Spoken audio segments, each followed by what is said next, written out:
Hello friends, in this video I will show you how to download and install Snapchat on your Windows 11 system. So you have to search Microsoft Store. Then here guys you have to click on Snapchat.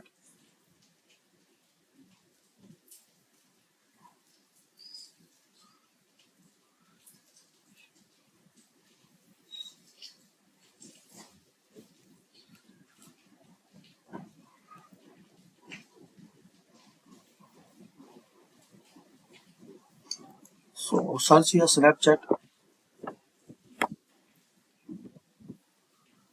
This first one. So select it and just click on get.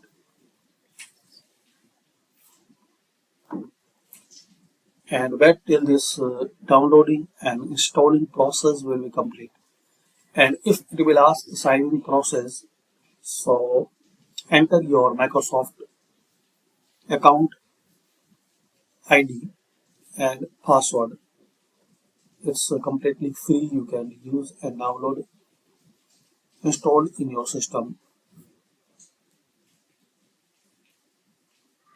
So this is the basic method guys to install Snapchat in your Windows 11 system.